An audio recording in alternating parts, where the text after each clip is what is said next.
convolution between rectangle to rectangle. Means we have to compute the convolution between two finite signals.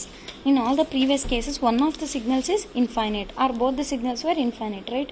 But here both the signals are finite. Then how to compute the convolution? Again the procedure is same. Only the difference is how many cases we have to consider and what are all the intervals. See, whenever both are finite sequences, it's always better to time reverse the larger signal.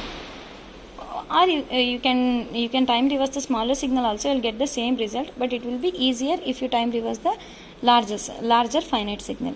So here in this case, this is larger. Assume that I have already time reversed it.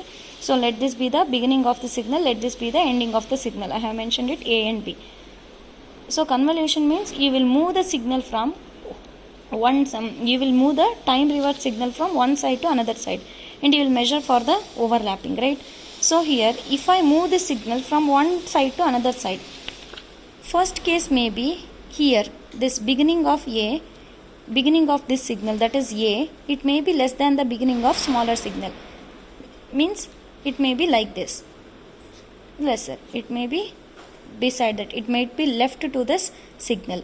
Now if you go on moving this larger signal, then the next case would be the beginning of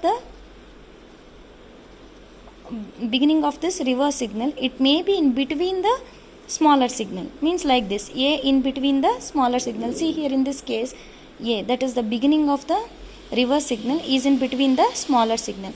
Now if you still go on moving it to the left, the next case would be A may be outside the smaller signal and ending is also outside the smaller signal. Means the smaller signal completely overlapped by the larger signal. Now if we further move it, then the ending of the larger signal, it may be in between the smaller signal, the ending. And if I further move it, then ending becomes outside the smaller signal. Means in this case again no overlapping, the convolution will be 0. So how many cases are possible?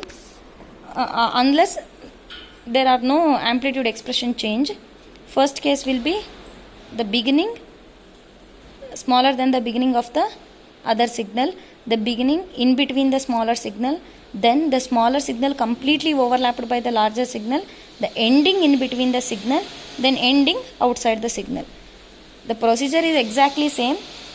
Till now only we had considered the beginning of the signal. Now we have to consider the ending as well.